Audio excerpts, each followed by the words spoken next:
How's it going today, everybody? I hope you're doing well. Mick back here for another episode of the Medicine Man Mick Show. Stuart says hi as well. So, this will be a part two to the video I made yesterday where I showed you guys some of my favorite flea market finds. Today, I figured I would show a little bit closer the electronic games and the board games for anybody who just wants to take a look at them and take a walk down memory lane if you're old enough to remember playing with these things. I'm not going to put batteries into them. In fact, I don't have the batteries. A lot of them you need like the 9 volts and those really big fucking batteries. And other than that, I don't have anything I use that requires those big batteries, to be honest with you. So I don't really keep them on hand. And like I alluded to yesterday, my uncle always taught me don't leave fucking batteries in those things because they can very easily get fucked up. So I always took that kind of thing to heart, and I never leave batteries in anything, like cameras or electronics or anything. I assure you, though, all these things work beautifully, and uh, I was thrilled to come across them when I did.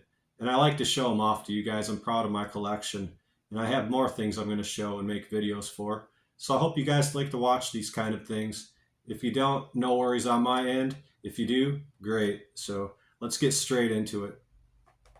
I'm petting my cat here if you see him by the way. Stewie. He's my little lap boy here. He's been so loving like the last couple months. Kind of funny, man. This cat didn't start out like that, man. He did not start out like a lap cat and a cuddly one. Kind of had to earn his love and his respect. Just like anything, I suppose, like a human being.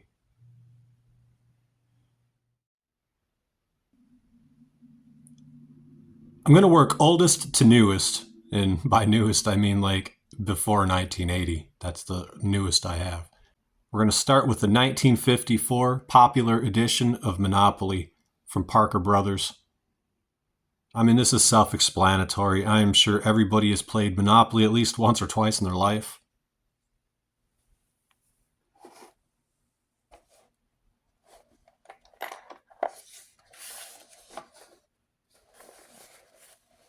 I love the way the old box looks. I love that artwork.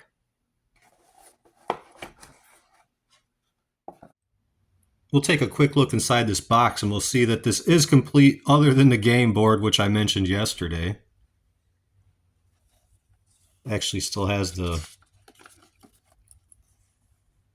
paper rules for a short game of Monopoly.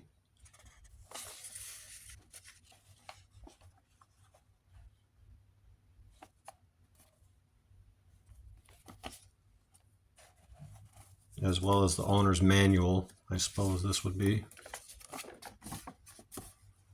The rules and all that stuff.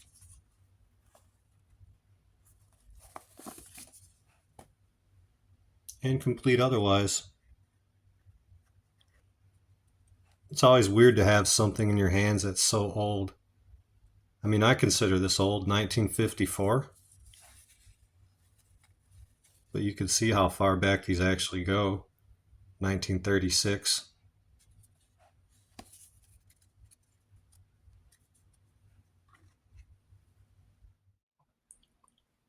Next up is the Partridge Family game from 1971, Milton Bradley. Ages 7 to 12. This is simple enough to play. You roll the dice, you be the first to get to the bus. You pick up partridge cards along the way, making you either move forward or backwards, etc. If you land on a place where somebody is already at, you knock them off and you send them back like to the spot where you were at, kind of similar to the game Sorry. So, yeah, that's the gist of how you play. This game is actually brand new. The box, it's a tale of two things. So there may have been like plastic cellophane around the box originally in 1971. I don't remember. But the box itself is in kind of haggard condition.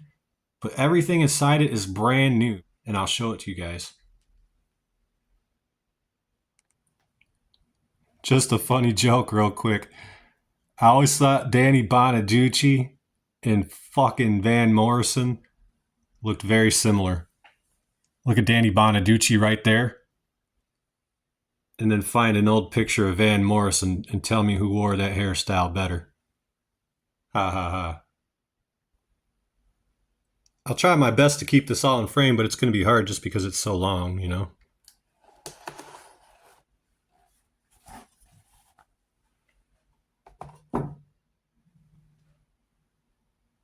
So straight away, here are like the game pieces right here, or the tokens.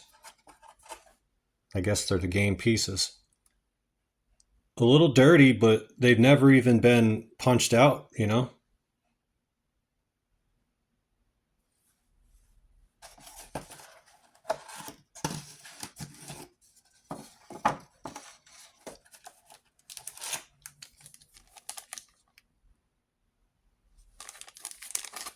Partridge cards.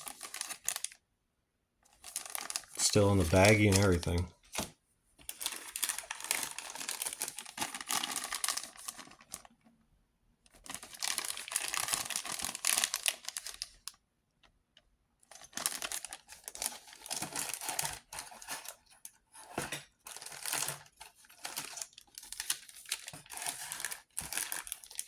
The best part about this game is the game board. No doubt about it. I like this game board so much I've actually used it as backgrounds in some of my videos in the past. Let's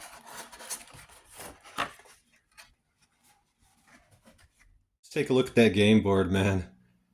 That is sweet. I'm trying to do this the best way possible with the least glare possible.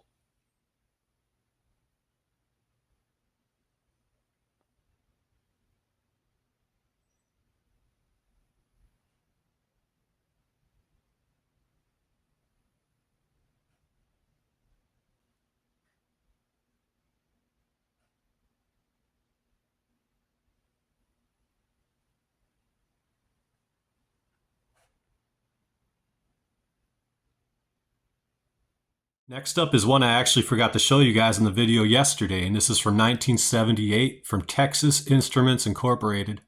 This is the original Speak and Spell. I'm lucky enough to have the box for it and everything. I'll show you guys once around on the box before I pull this thing out of here.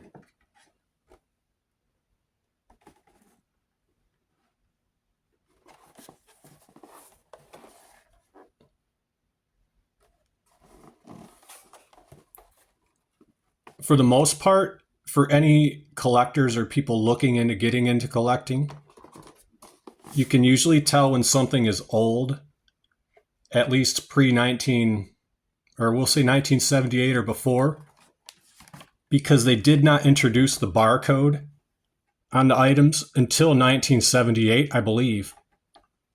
And where this is an item from 1978, this is pre-barcode. So just a little bit of information for you guys. Whether you consider that useless information, I don't know. Let's get a very quick look at this Speak and Spell. There are no batteries in it, but I will show it to you guys. It's definitely played with. You can see all the smudges on the screen. That is super, super hard to get off. Believe me, I have tried.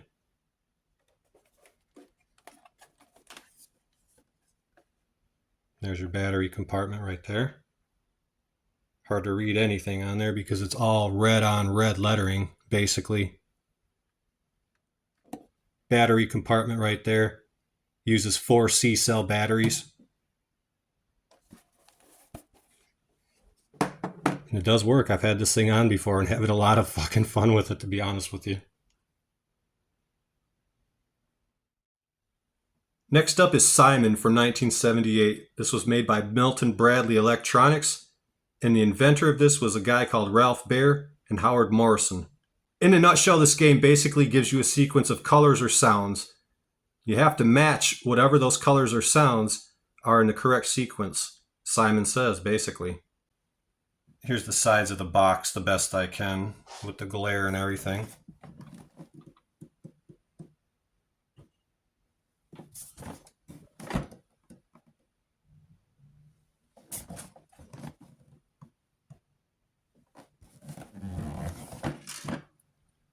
And once again, no barcode. So this is 1978, but pre-barcode. I'll let you get a quick look at the game itself here.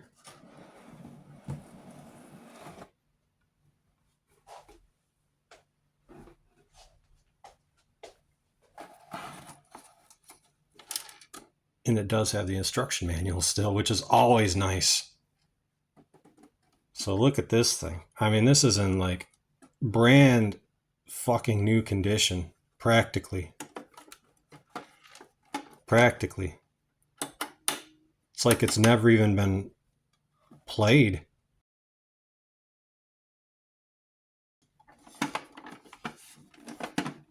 Battery compartments. 1 9-volt transistor battery.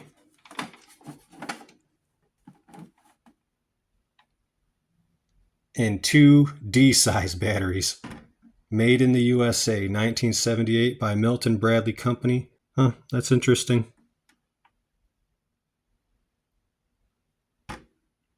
Some more instructions off there. Very fine print though.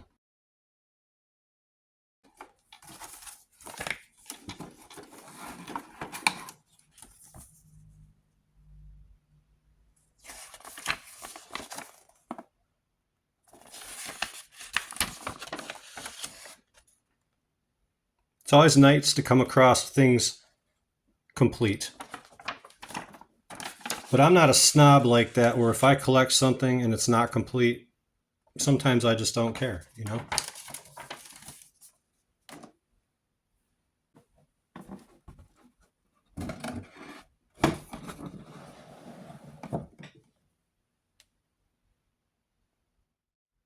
Sticking with the Simon Says theme, here's another version of that. This is a handheld version that they made for Sears department stores exclusively. This was created by the same creators, Ralph Baer and Howard Morrison. They call this one Follow Me. As I said, this was a handheld electronic game, very similar to Simon. And I'll take it out of the box so you guys can see it. I like the robots on the artwork there.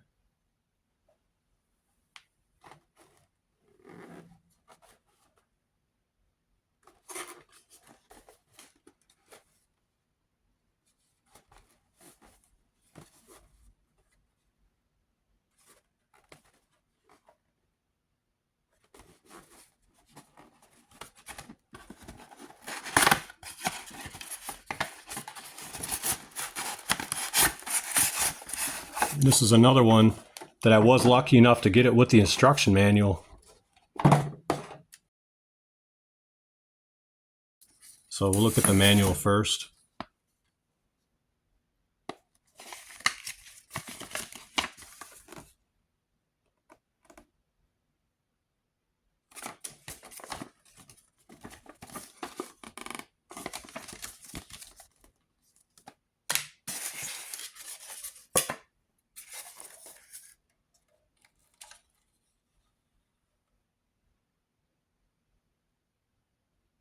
Pretty sweet.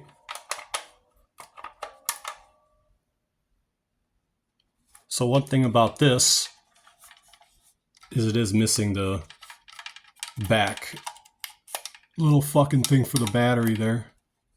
But it does work. So I put a battery into it and it works. So a little dirty, but that's okay with me.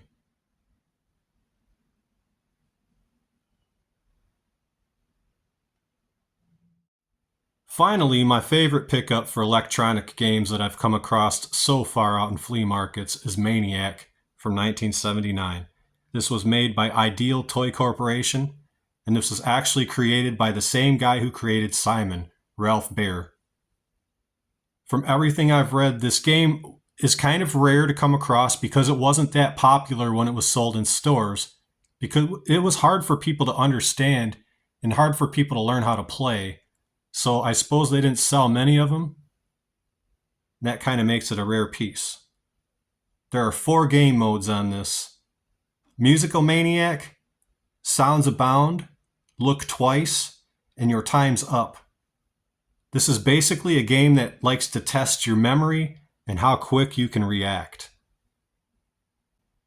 Before I take it out of the box, I'll show you guys all the way around.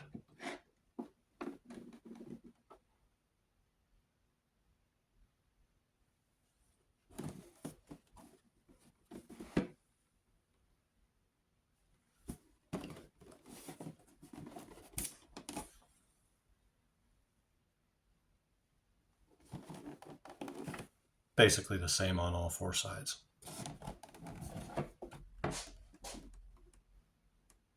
Back side of the box.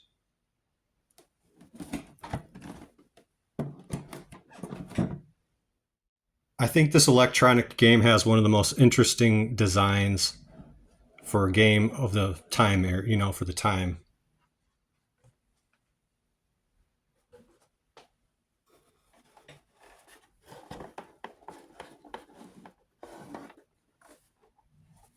As usual, lucky enough to have the game manual and owner's information card.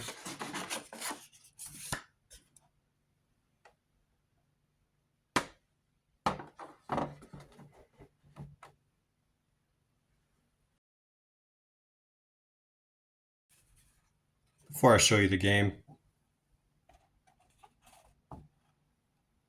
owner information card. That's pretty funny. Year 19.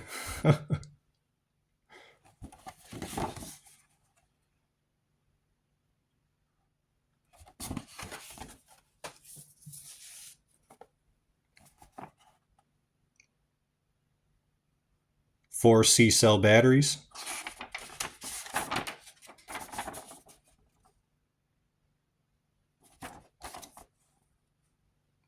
There it is.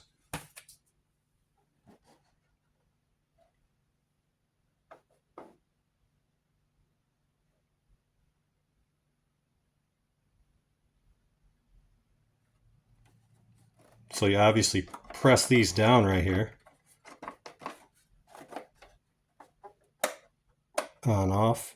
I mean, not much to show you, but a very fucking cool design for an electronic game, in my opinion. The back side of it. Now this is what's kind of puzzling to me.